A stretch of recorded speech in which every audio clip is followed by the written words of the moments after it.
இறைவனின் இல்லத்திற்கு விரைந்து வாருங்கள். இறைகுலமே குருகுலமே இணைந்து வாருங்கள். இறைவனின் இல்லத்திற்கு விரைந்து வாருங்கள். கல்வாரியின் பலியினில் கலந்திட வாருங்கள். கல்வாரியின் பலியினில் கலந்திட வாருங்கள். காக்கும் தேவனுக்கு நன்றி கூற வாருங்கள். காக்கும் தேவனுக்கு நன்றி கூற வாருங்கள். வருகவே வருகவே பீடம் நோக்கி வருகவே, ஊர்குலமாய் ஊரினமாய் ஒன்று சேரவே. வருகவே வருகவே பீடம் நோக்கி வருகவே, ஊர்குலமாய் ஊரினமாய் ஒன்று சேரவே. தந்தை மகன் தூய ஆவியாரின் பெயராலே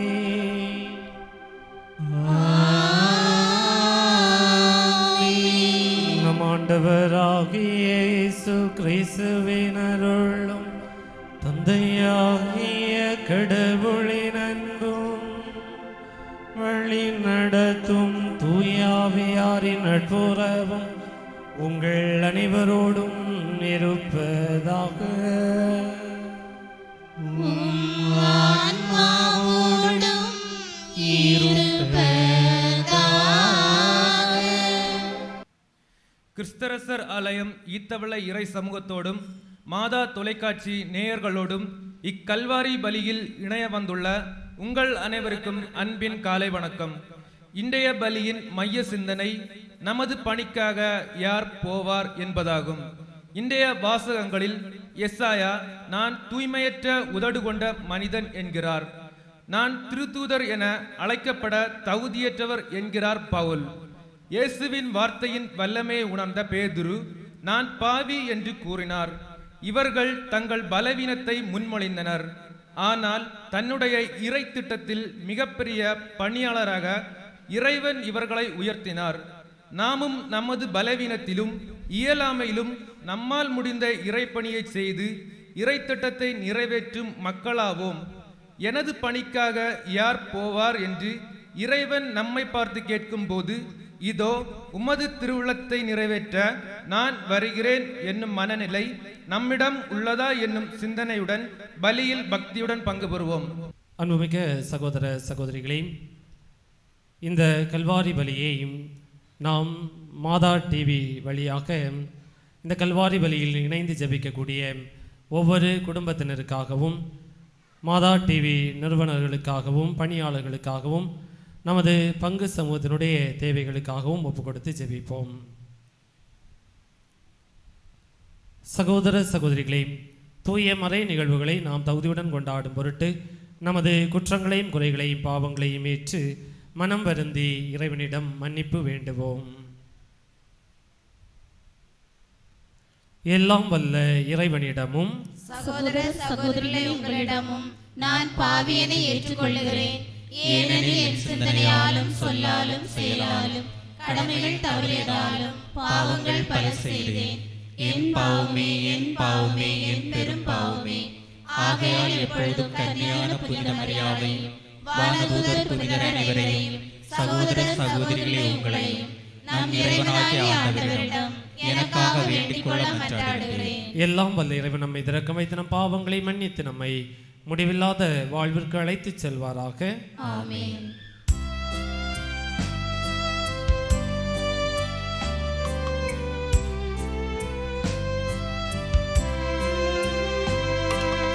ஆண்டவரே இரக்கமாயிரும். ஆண்டவரே இரக்கமாயிரும். கிறிஸ்துவே இரக்கமாயிரும். கிறிஸ்துவே இரக்கமாயிரும். ஆண்டவரே இரக்கமாயிரும்.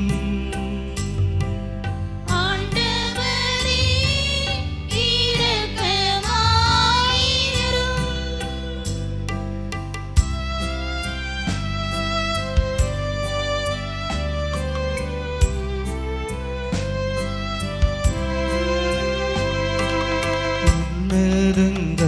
உலகினிலே கடவுளுக்கு ஆட்சி உண்டாகுக. உலகினிலே நல் மனத்தோருக்கு அமைதி உண்டாகுக. புகழ்கின்றோம் யாம் உம்மையே, வாழ்த்துகின்றோம் இறைவனே. உமக்கு ஆராதனை புரிந்தும்மை மாட்சிப்படுத்துகின்றோம் யாம். உமது மேலான மாட்சியின் பொருட்டு உமக்கு நன்றி கூறுகின்றோம். ஆண்டவராகிய இறைவனே, வானுலக அரசரே,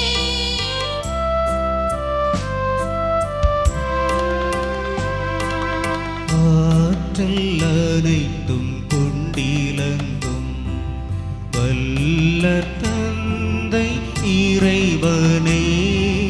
ஒரே மகனாக உதித்த ஆண்டவர் இயேசு கிறிஸ்து இறைவனே, ஆண்டவராகிய இறைவனே, இறைவனின் தீரு செம்மறியே, தந்தையினின்று என்றென்றுமாக உதித்த இறைவன் மகனே நீ. உலகின் பாவம் போக்குபவரே, நீர் எம் மீது இறங்குவீர். உலகின் பாவம் போக்குபவரே, எங்கள் மன்றாட்டை ஏற்றருள்வீர்.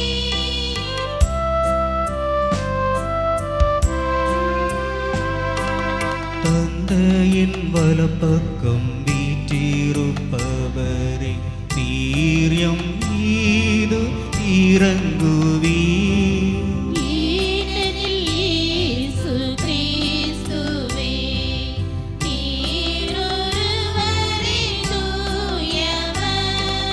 நீர் ஒருவரே ஆண்டவர், நீர் ஒருவரே உன்னதர்.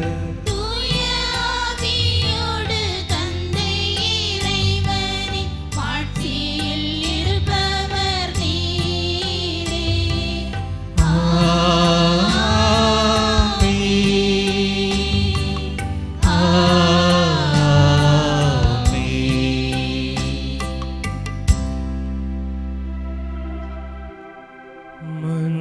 மன்றாடுவோமாக. ஆண்டவரே, உமது குடும்பங்களை இடையராத பரிவிரக்கத்தால் காத்தருள உம்மை வேண்டுகின்றோம். அதனால் விண்ணகருளை மட்டுமே நோக்கியுள்ள உமது குடும்பங்கள் நிலையான பாதுகாவலால் என்று உறுதி அடைவதாக. உம்மோடு தூய ஆவியாரின் ஒன்றைப்பில் இறைவனாய் என்றென்றும் வாழ்ந்து ஆட்சி செய்கின்ற எங்கள் ஆண்டவரும் திருமகனுமாகிய இயேசு கிறிஸ்து வழியாக உம்மை மன்றாடுகின்றோம்.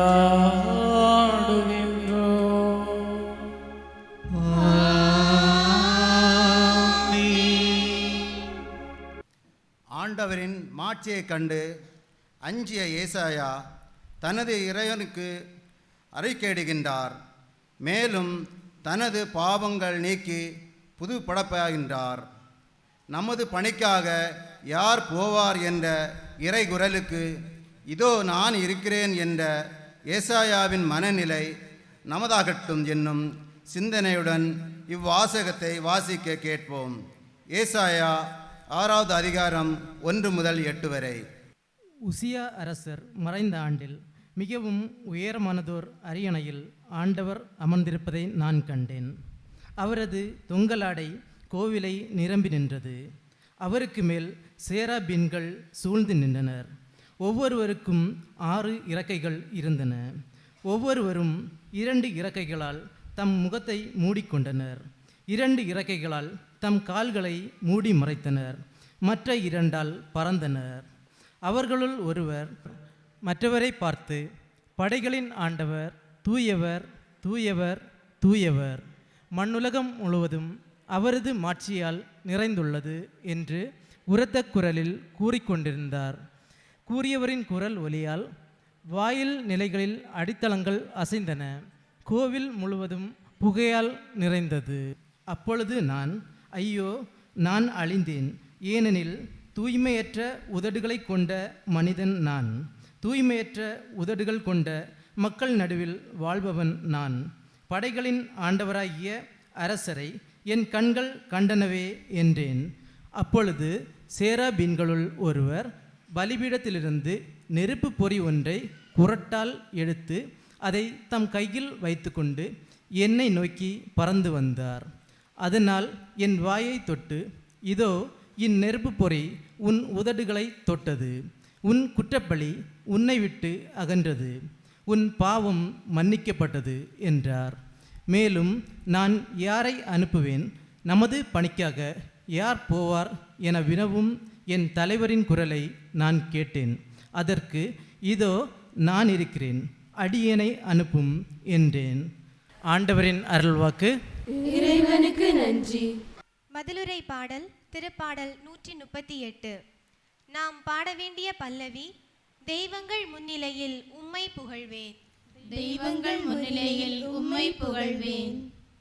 தெய்வங்கள் முன்னிலையில்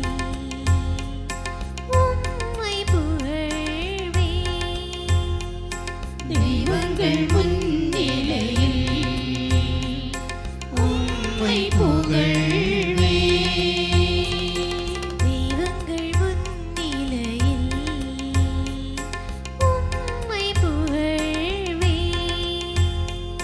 தெய்வங்கள் முன்னிலையில் உம்மை புகழ்வேன். ஆண்டவரே, என் முழு மனதுடன் உமக்கு நன்றி செலுத்துவேன். தெய்வங்கள் முன்னிலையில் உம்மை புகழ்வேன். உம் திருக்கோவிலை நோக்கி திரும்பி உம்மை தாழ்பணிவேன்.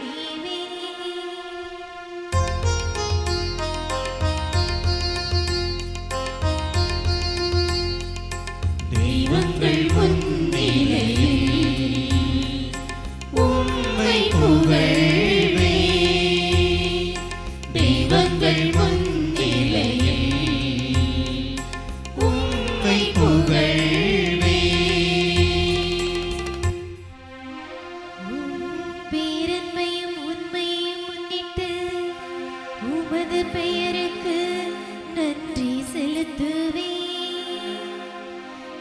ஏனெனில் அனைத்திற்கும் மேலாக உம் பெயரையும் உம் வாக்கையும் மேன்மையுற செய்துள்ளீர். நான் மன்றாடிய நாளில் எனக்கு செவி சாய்த்தீர். என் மனதிற்கு வலிமை அளித்தீர்.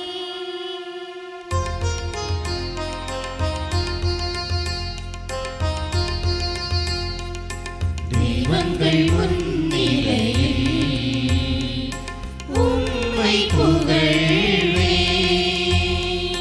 தெய்வங்கள் முன்னிலையில் உம்மை புகழ்வேன். திருச்சபையை துன்புறுத்திய பவுல் திருத்தூதர் எல்லாரை விடவும் மிகுதியாக நற்செய்தி பணி செய்யும் இறை அருளை பெற்றவர் ஆகின்றார். இந்நற்செய்தியால் நாம் மீட்பு பெறுகின்றோம் என கூறும் இவ்வாசகத்தை திருத்தூதர் பவுல் கொரிந்தியருக்கு எழுதிய முதல் திருமுகத்திலிருந்து வாசிக்க கேட்போம். 1 கொரிந்தியர் 15ஆம் அதிகாரம் 1 11 வரை உள்ள இறை வார்த்தைகள். சகோதரர் சகோதரிகளே, உங்களுக்கு நான் அறிவித்த நற்செய்தியை நினைவுறுத்த விளைகிறேன். அதை நீங்கள் ஏற்றுக்கொண்டீர்கள், அதிலே நிலைத்தும் நிற்கிறீர்கள். நான் உங்களுக்கு அறிவித்த நற்செய்தியை நீங்கள் உறுதியாக பற்றி கொண்டிருந்தால் அதன் வழியாக மீட்பு அடைவீர்கள். இல்லையே நீங்கள் கொண்டிருக்கும் நம்பிக்கை பொருளற்றதே. நான் பெற்றுக்கொண்டதும் முதன்மையானது என கருதி உங்களிடம் ஒப்படைத்ததும் இதுவே. மறைநூலில் எழுதியுள்ளவாறு கிறிஸ்து நம் பாவங்களுக்காக இறந்து அடக்கம் செய்யப்பட்டார். மறைநூலில் எழுதியுள்ளவாறே 3ஆம் நாள் உயிருடன் எழுப்பப்பட்டார். பின்னர் அவர் கேபாவுக்கும் அதன் பின் 12 தோன்றினார். பின்பு 500 பேருக்கும் மேற்பட்ட சகோதர சகோதரிகளுக்கு ஒரே நேரத்தில் தோன்றினார்.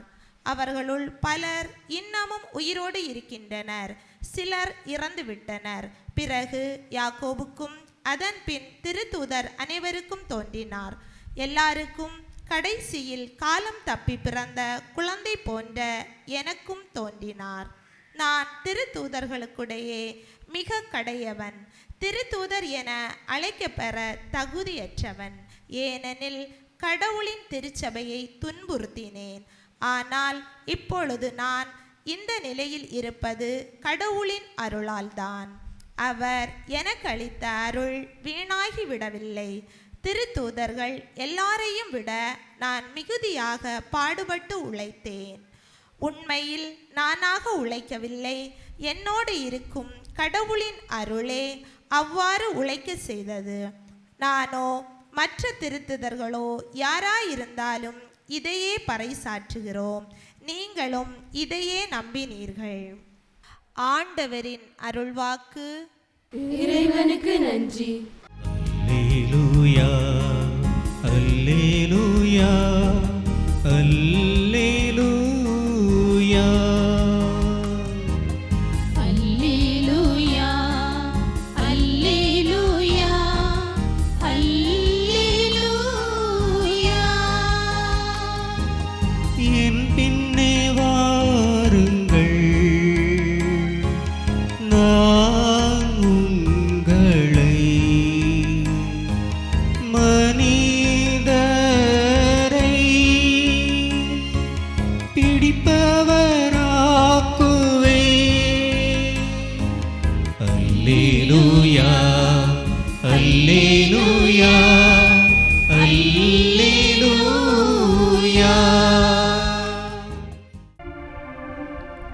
ஆண்டவர் உங்களோடு இருப்பாராக. ஆன்மாவோடும் இருப்பாராக. லூக்கா எழுதிய தூய நற்செய்தியிலிருந்து வாசகம். ஆண்டவரே மாட்சி உமக்கே. அதிகாரம் 5 இறைவசனங்கள் 1 முதல் 11 முடிய.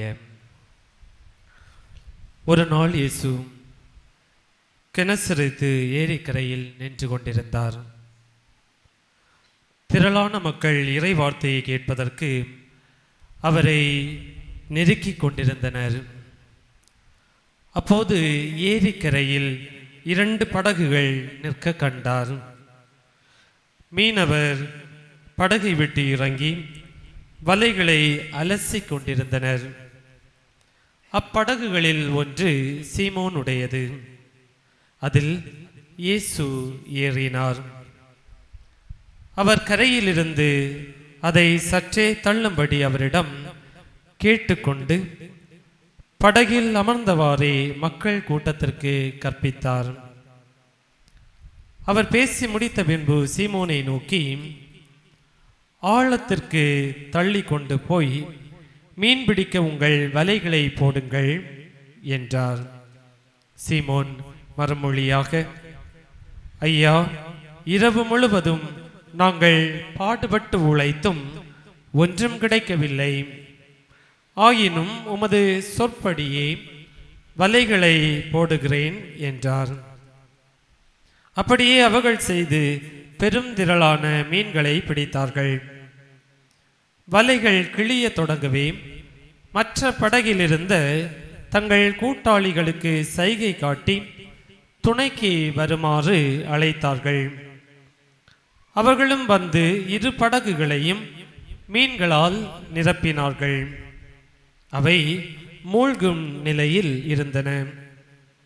இதை கண்ட சீமோன் பேதுரு இயேசுவின் கால்களில் விழுந்து, ஆண்டவரே, நான் பாவி, நீர் என்னை விட்டு போய்விடும் என்றார். அவரும் அவரோடு இருந்த அனைவரும் மிகுதியான மீன்பாட்டை கண்டு திகைப்புற்றனர். சீமோனுடைய பங்காளிகளான செபதேயுவின் மக்கள் யாக்கோவும் யோவானும் அவ்வாறே திகைத்தார்கள். இயேசு சீமோனை நோக்கி, அஞ்சாதே, இது முதல் நீ மனிதரை பிடிப்பவன் ஆவாய் என்று சொன்னார். அவர்கள் தங்கள் படகுகளை கரையில் கொண்டு போய் சேர்த்த பின் அனைத்தையும் விட்டுவிட்டு அவரை பின்பற்றினார்கள்.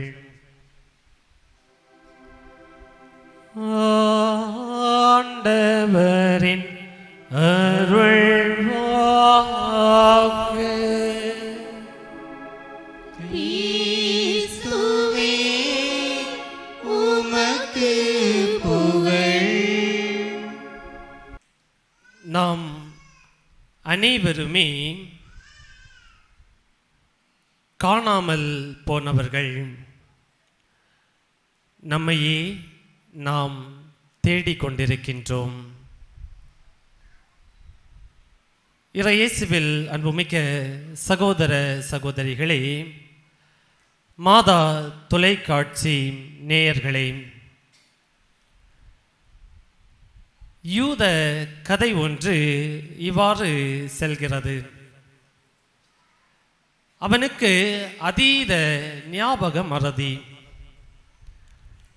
எதை எங்கே வைத்தேன், எப்பொழுது வைத்தேன் என்பதை பற்றியெல்லாம் அவன் அவ்வப்பொழுது மறந்து விடுவான். கண்களிலே கண்ணாடியை மாட்டிக்கொண்டு தேடிக்கொண்டிருக்கக்கூடிய மனிதன் அவன். காதுகளிலே அலைபேசியை வைத்து பேசிக்கொண்டே தேடிக்கொண்டிருக்கக்கூடிய மனிதன் அவன். வேலைக்கு சென்றுவிட்டு வருகின்ற பொழுதும் வேலைக்கு செல்கின்ற பொழுதும் ஏதாவது ஒன்றை மறந்துவிட்டு வந்து விடுவான். எனவே அவனுக்குள் எப்பொழுதும் ஒரு போராட்டம் இருந்து கொண்டே இருக்கும். ஒரு நாள் வேலைக்கு சென்றுவிட்டு வீட்டுக்கு வருகிறான். வந்தவன் ஒரு முடிவு எடுக்கின்றான். இன்றிலிருந்து நான் எதையும் மறக்கக்கூடாது. எனவே ஒரு குறிப்பு தாளை எடுத்துக்கொள்கின்றான். எடுத்துக்கொண்டு அவன் வேலைக்கு சென்றுவிட்டு வந்த அந்த பை, அவனுடைய சட்டையை வைத்த இடம், அவனுடைய வேலை உபகரணங்களை வைத்த இடம், அவனுடைய கண்ணாடியை வைத்த இடம் என்று எல்லாவற்றையும் தன்னுடைய குறிப்பு தாளிலே எழுதி வைத்துக் கொள்கின்றான். அடுத்த நாள் வேலைக்கு செல்கின்ற பொழுது அந்த குறிப்பு தாளை எடுக்கின்றான். ஒவ்வொரு பொருட்களாக பார்க்கின்றான்.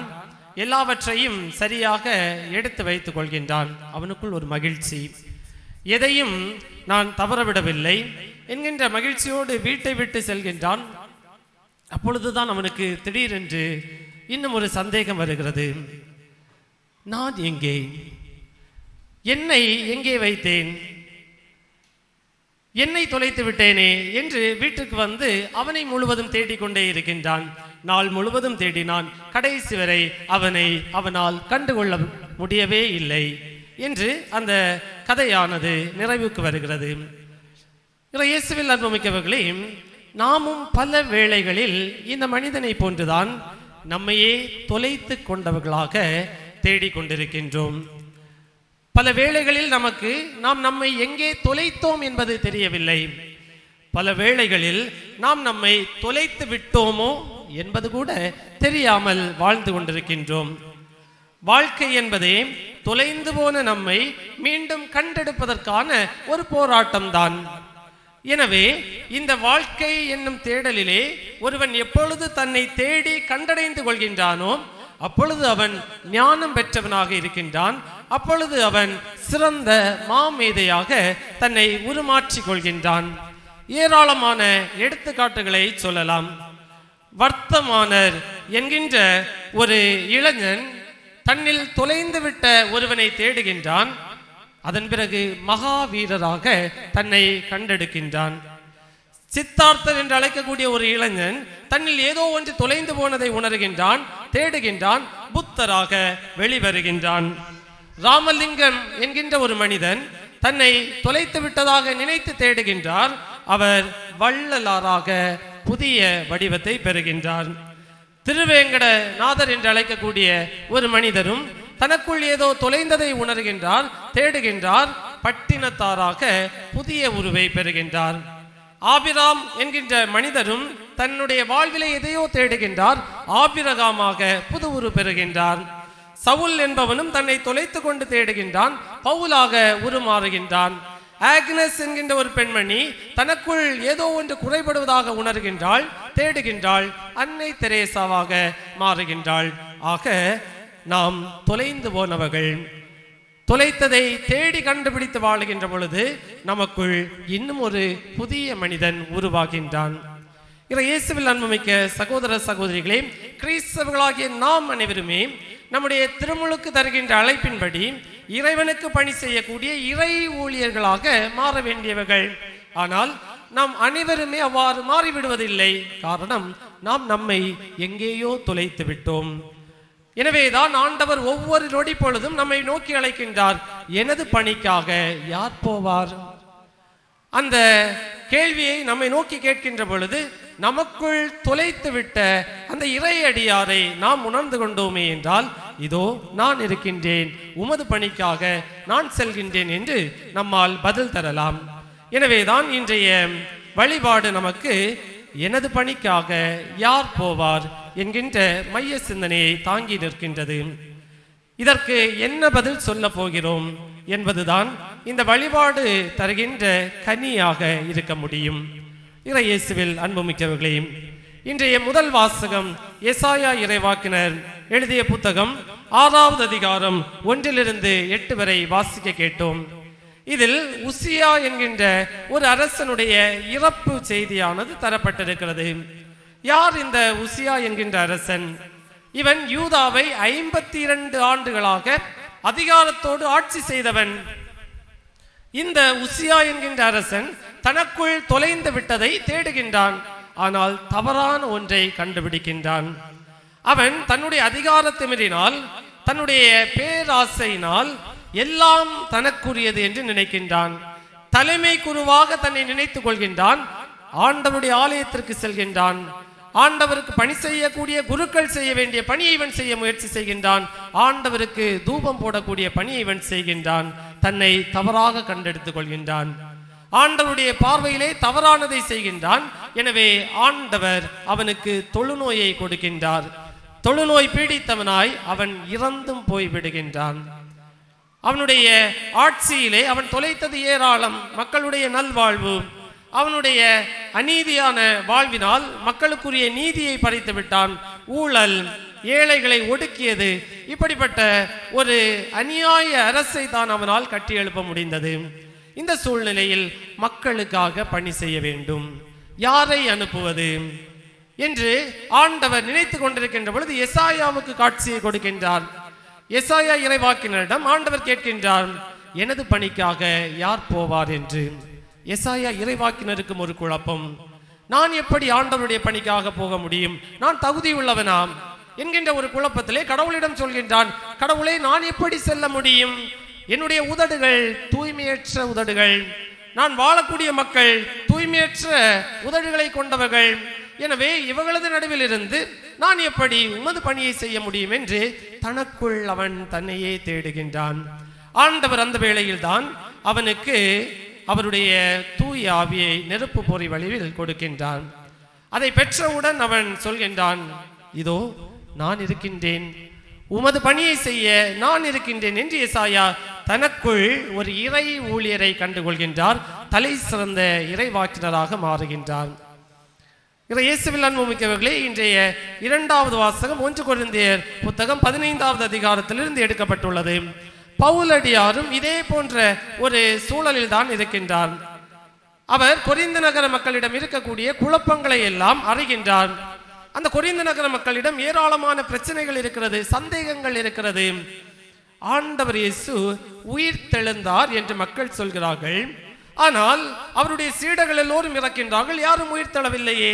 அப்படி என்றால் ஆண்டவர் இயேசுவினுடைய உயிர்த்தலின் செய்தி என்பது உண்மைதானா என்கின்ற ஒரு சந்தேகம், சிலை வழிபாடு அதை பற்றிய சந்தேகம், பிற தெய்வங்களுக்கு படைக்கப்பட்ட உணவை உண்ணலாமா அதை பற்றிய சந்தேகம், இவ்வாறு ஏராளமான குழப்பங்களின் மத்தியிலே அவர்கள் யாரை பின்பற்றுவது, யாருடைய பணியை செய்வது என்கின்ற குழப்பத்தில் இருக்கிறார்கள். பவுலடியார் அவருடைய வாழ்வை பற்றி அவர்களுக்கு கற்றுக் கொடுக்கிறார். தன்னை எவ்வாறு தேடி தன்னிடமிருந்து ஒரு புதிய மனிதனை கண்டு கொண்டதை அவர் மக்களுக்கு கற்றுக் கொடுக்கிறார். அழகாக சொல்லுவார், நான் தப்பி பிழைத்த ஒரு குழந்தை, நான் திருத்தூதர்களில் கடைசியானவன், நான் தகுதியற்றவன். எனவே தகுதியற்ற என்னையே கடவுள் தேர்ந்து எடுத்திருக்கின்றான். நான் ஒரு சவுலாக மாறி மக்களை எல்லாம் துன்புறுத்தி கொண்டிருந்தேன். எப்பொழுது நான் என்னை கண்டு கொண்டேனோ அப்பொழுது புதிய ஒரு பவுல் என்னிடம் தோன்றினார். நான் ஆண்டவரை நம்பினேன், ஆண்டவருடைய உயிர்ப்பின் சாட்சியாக இருக்கின்றேன் என்று அவர் தன்னை எவ்வாறு பவுலாக உருமாற்றி கொண்டார் என்பதை கற்றுக் கொடுக்கின்றார். இயேசுவில் அன்புமிக்கவர்களே, இதைத்தான் இன்றைய நற்செய்தி வாசகம் வழியாக இறைமகன் இயேசு நம் அனைவருக்குமே சீமோன் என்கின்ற ஒரு இறைவாக்கினரை அழைத்ததன் வழியாக நமக்கு கற்றுத் தருகின்றார். லூக்கா நற்செய்தி 5வது அதிகாரம் 1-11 வரை வாசிக்க கேட்டோம். இதில் சீமோன் பேதுரு மற்றும் அவருடன் சேர்ந்து அவருடைய பங்காளிகள் கடலுக்கு மீன்பிடிக்க செல்கின்றார்கள்.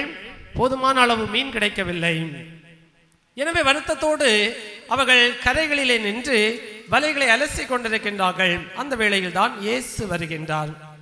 இயேசு வந்து அவர்களிடம் சொல்கின்றார், சீமோன், நீ படகை எடுத்துக்கொண்டு ஆழமாக கடலுக்கு செல் என்று.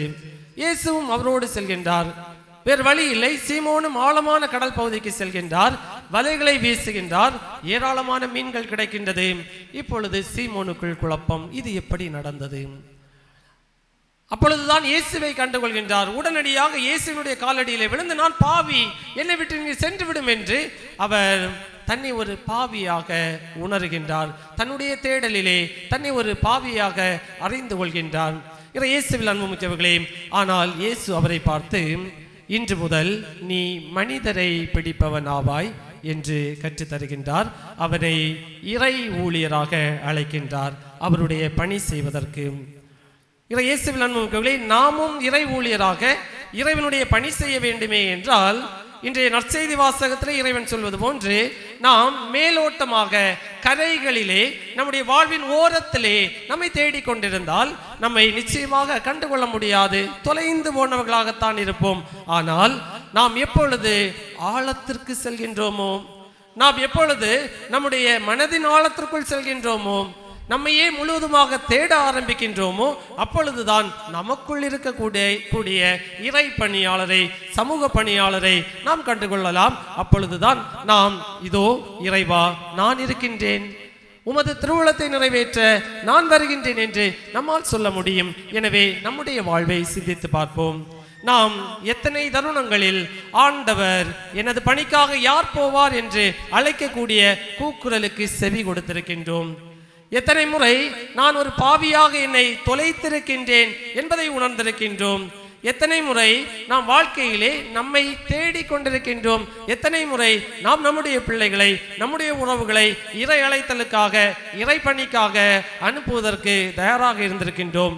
சிந்தித்து பார்ப்போம். அதற்கான மனநிலை வேண்டுவோம். இறை பணி செய்வதற்கு, இறை திருவுளத்தை நிறைவேற்றுவதற்கு தகுதியான மக்களாக வாழ வர வேண்டி இன்றைய பலியிலே நாம் அனைவரும் இணைந்து ஜெபிப்போம். ஏனெனில் நாம் அனைவருமே காணாமல் போனவர்கள், நம்மையே நாம் தேடிக்கொண்டிருக்கின்றோம். அனைவரும் எழுந்து நிற்போம். நம்முடைய நம்பிக்கையை ஒரே திருக்குழுமமாய் இணைந்து அறிக்கையிடுவோம்.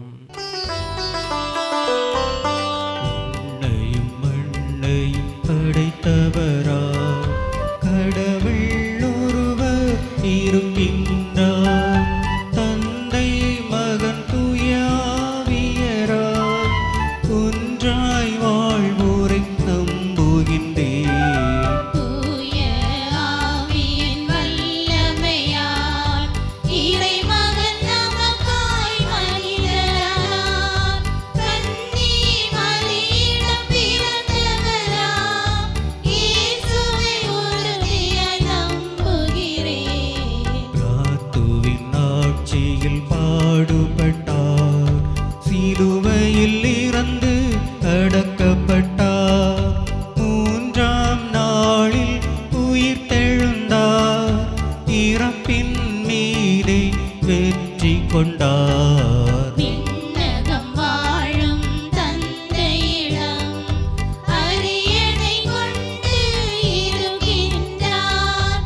உலகம் முடியும் காலத்திலே நடுவர் திரும்பவும் வந்திடுவார். தூய ஆவியாரை நம்புகிறேன் பாரினில் அவர் துணை வேண்டுகிறேன் பாவ மன்னிப்பில் தூய்மை பெற்று பரிகார வாழ்வில் நிலை தேடுவேன் திரு அவை உரைப்பதை நம்புகிறேன்.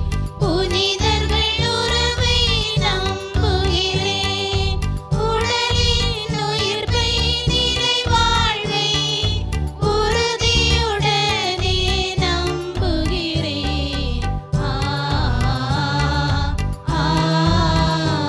ஆமென்.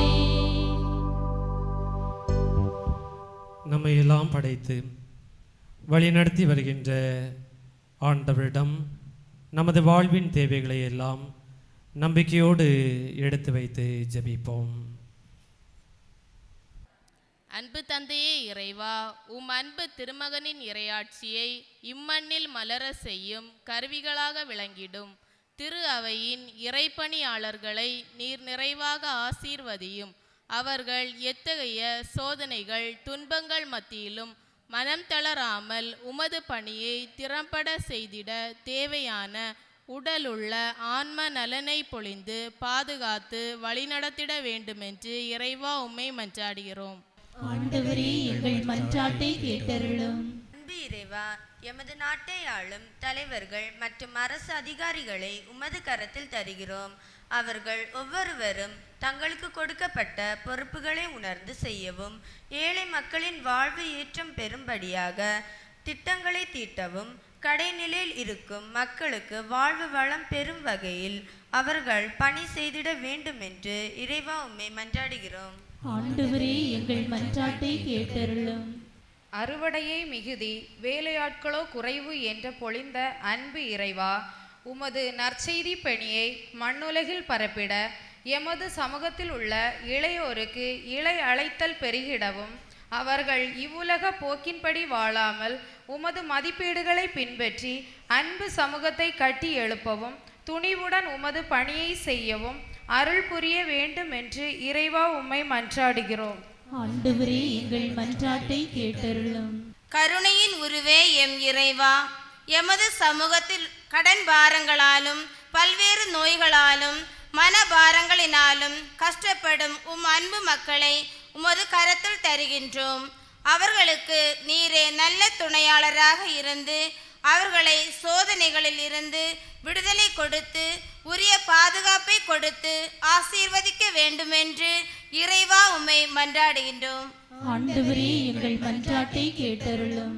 அன்பு தந்தையே இறைவா, மாதா தொலைக்காட்சி என்னும் ஊடகம் வழியாக இல்லந்தோறும் இறையாட்சி பணியை செய்து கொண்டிருக்கும் ஆயர்கள், குருக்கள், துறவரத்தார், பணியாளர்கள் மற்றும் நன்கொடையாளர்கள் அனைவரையும் நீர் நிறைவாக ஆசிர்வதியும். அவர்கள் இறைவார்த்தையின் ஒளியில் பணி செய்து மக்கள் அனைவரும் உம் மீட்பை கண்டடையவும் அவர்களுக்கு நல்ல உடலுள்ள நலனையும் தேவையான பொருளாதார ஆசீர்வாதத்தையும் கொடுக்க வேண்டுமென்று இறைவா உம்மை மன்றாடுகின்றோம். ஆண்டவரே, எங்கள் மன்றாட்டை கேட்டருளும். ஒரு சில நிமிடங்கள் கண்களை மூடி கரங்களை குவித்து நம்முடைய தனிப்பட்ட தேவைகளுக்காக ஜெபிப்போம்.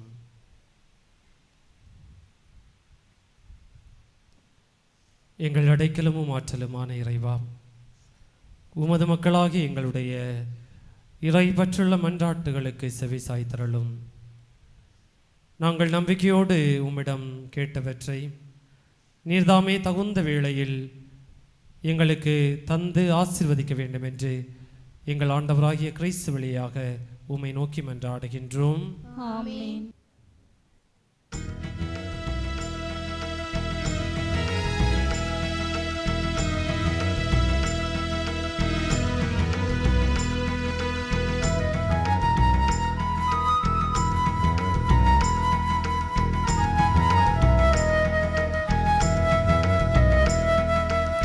தந்தை வாழ்வினை அர்ப்பணமாய் தலைவனும் பீடத்தில் காணிக்கையாய் தகுதியில்லா என்னை உம் அன்பினால் தயவுடன் தீர்ப்பாய் பலிபொருளாய்.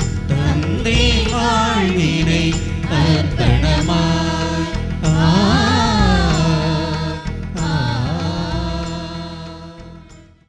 சகோதர சகோதரிகளே, என்னுடையதும் உங்களுடையதுமாகிய பலி எல்லாம் வல்ல தந்தையாகிய இறைவனுக்கு ஏற்புடையதாகும்படி ஜெபியுங்கள்.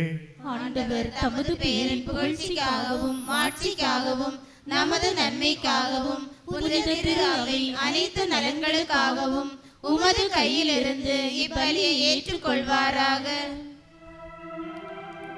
ஆண்டவரே எங்கள் இறைவா, வலு குறைவுற்ற எங்களுக்கு உதவியாக இப்பொருட்களை எங்களுக்கு படைத்திருக்கின்றே. அதனால் இவை எங்களுக்கு நிலை வாழ்வின் அருளடையாளமாக மாறிட அருள்வீராக. எங்கள் ஆண்டவராகிய கிறிஸ்து வழியாக உம்மை மன்றாடுகின்றோம்.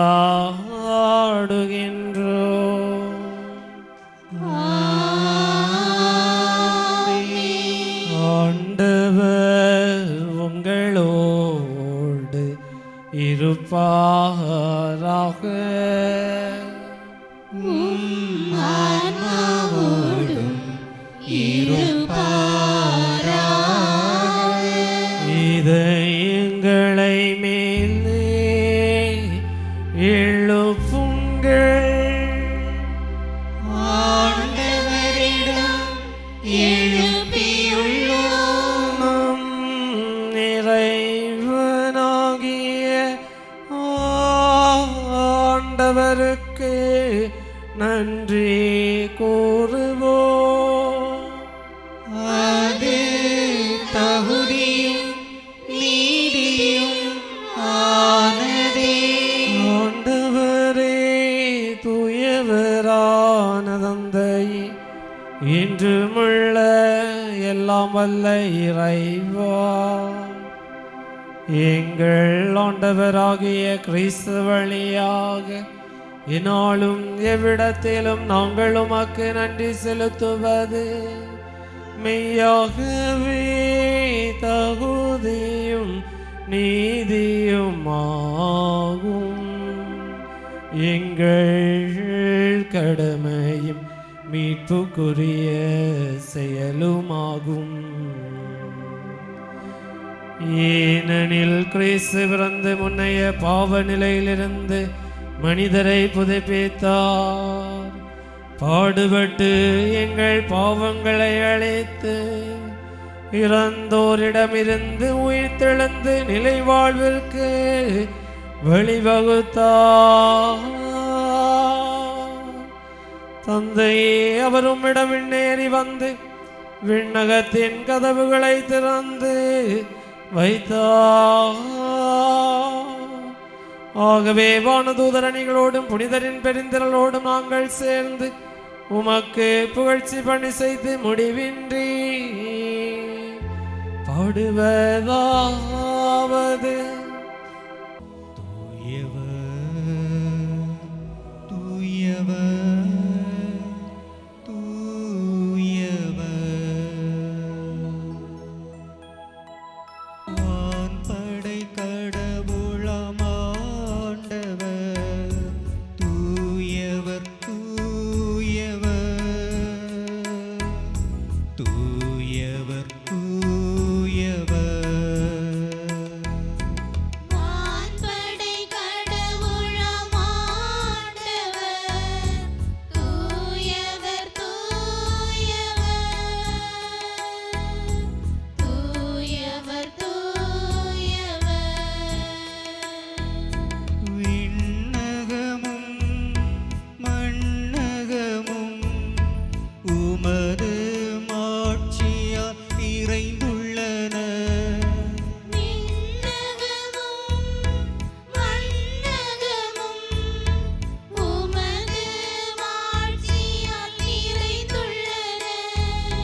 ஆண்டவரே, நேர்மையாகவே தூயவர், தூய்மை அனைத்திற்கு மூற்று.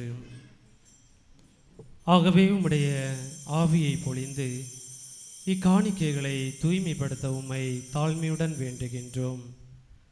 இவ்வாறு எங்கள் ஆண்டவர் இயேசு கிறிஸ்துவின் உடலும் இரத்தமுமாக எங்களுக்கு இவை மாறுவனவாக.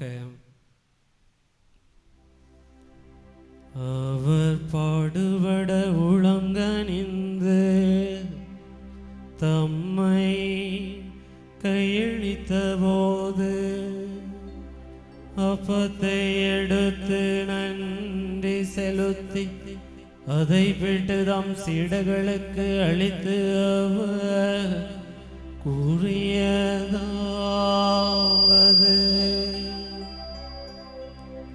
அனைவரும் இதிலிருந்து பெற்று உண்ணுங்கள், ஏனெனில் இது உங்களுக்காக கையளிக்கப்படும் என் உடல்.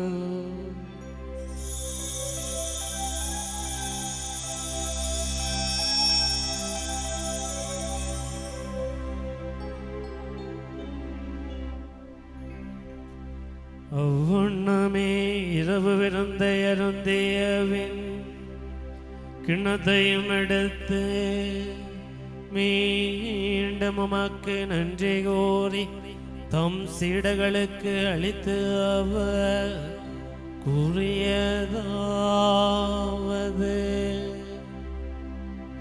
அனைவரும் இதிலிருந்து பெற்று பருகுங்கள், ஏனெனில் இது புதிய நிலையான உடன்படிக்கைக்குரிய என் இரத்தத்தின் கிண்ணம். இது பாவ மன்னிப்புக்கென்று உங்களுக்காகவும் எல்லோருக்காகவும் சிந்தப்படும்.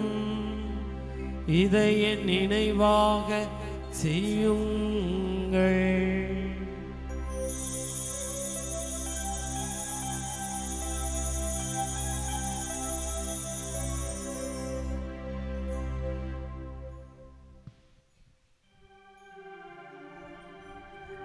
நம்பிக்கையின் மறைபொருள். ஆண்டவரே, நீர் வருமளவும் உமது இறப்பினை அறிக்கையிடுகின்றோம், உமது உயிர்ப்பினையும் எடுத்துரைக்கின்றோம்.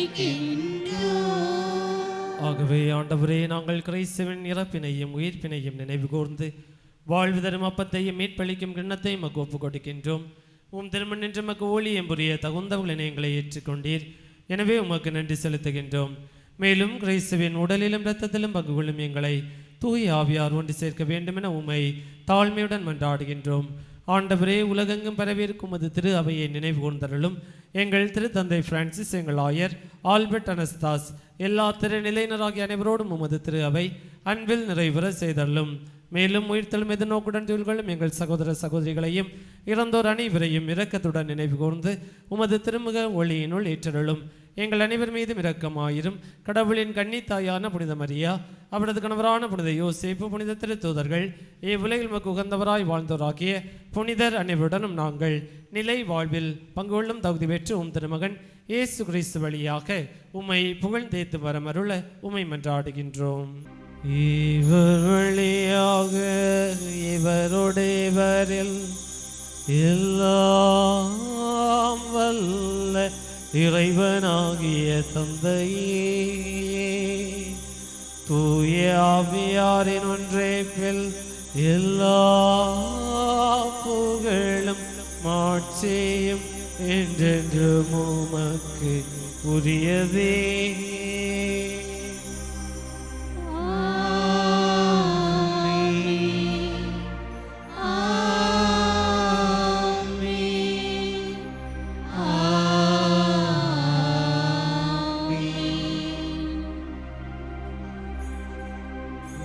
இவரின் கட்டளையால் கற்பிக்கப்பட்டு இறை படிப்பினையால் பயிற்சி பெற்ற நாம் துணிந்து பாடுவோம். விண்ணுலகில் இருக்கின்ற எங்கள் தந்தையே, உமது பெயர் தூயது என போற்ற பெறுக. உமது ஆட்சி வருக.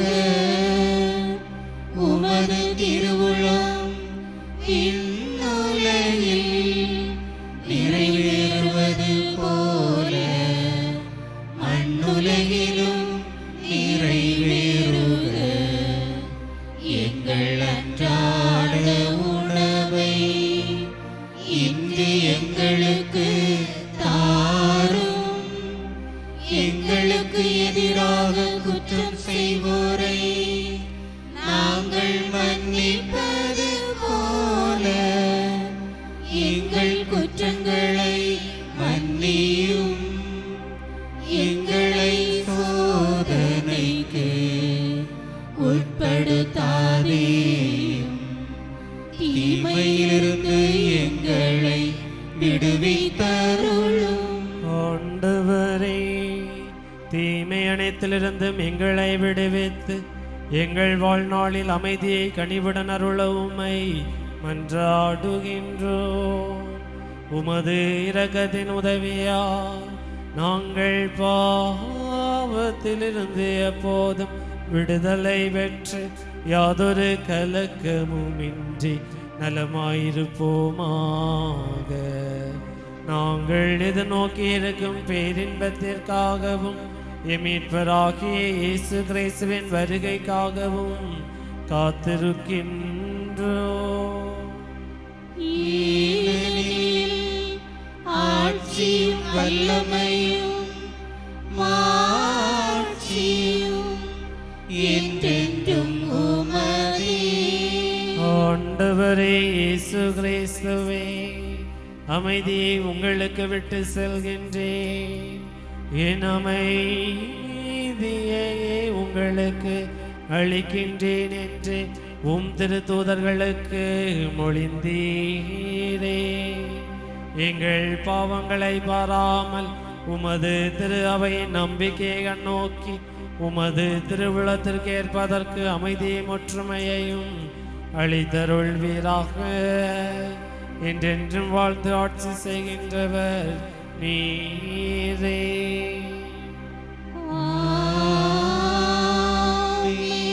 ஆண்டவருடைய அமைதி உங்களோடு என்றும் இருப்பதாக.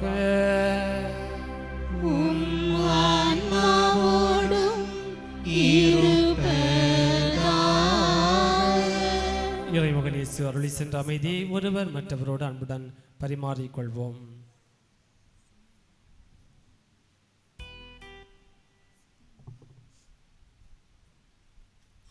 உலகின் பாவம் போக்கும் இறைவனின் செம்மறியே, எம்மேல் இரக்கம் வையும்.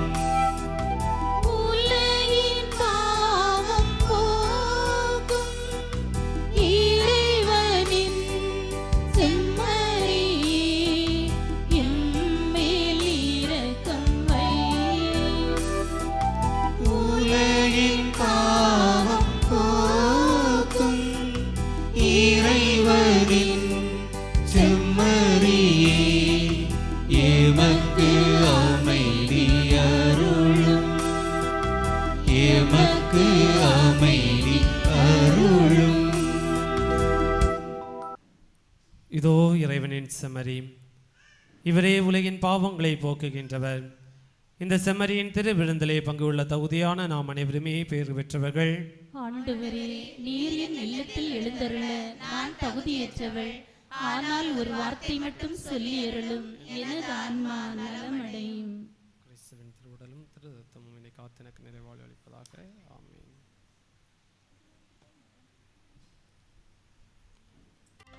என்னை மறவா என் நிறைவா, என் நெஞ்சம் குந்தன் நன்மை பாடுதே. கண்கள் தீரவாய் கண்ணின் மணியாய் கண்டு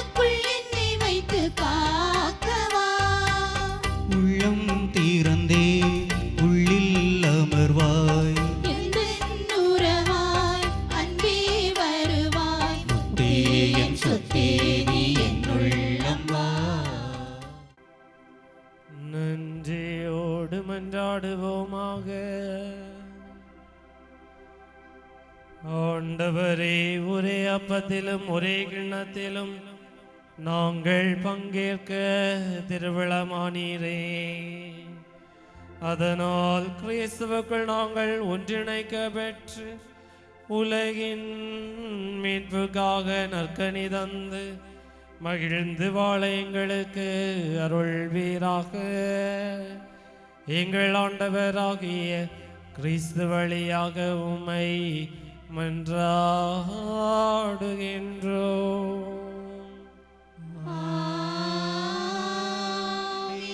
ஆண்டவர் உங்களோடு இருப்பாராக.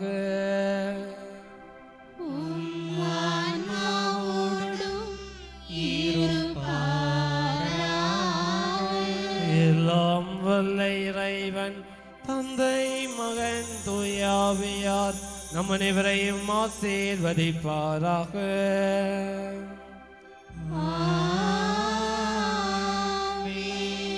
இறை பணி செய்யும் இறை ஊழியர்களாய் சென்று வாழுங்கள். வாழ்க்கை வலி தொடர்கின்றது.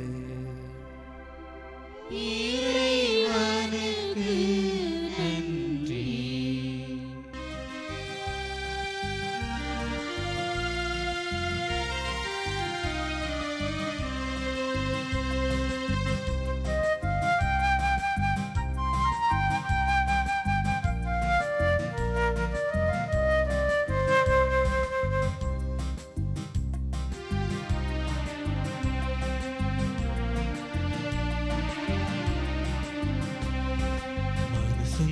மெல்ல மெல்ல மரியே உன் பேரை சொல்ல அகமே அகமே அருள் நிறையுதமா.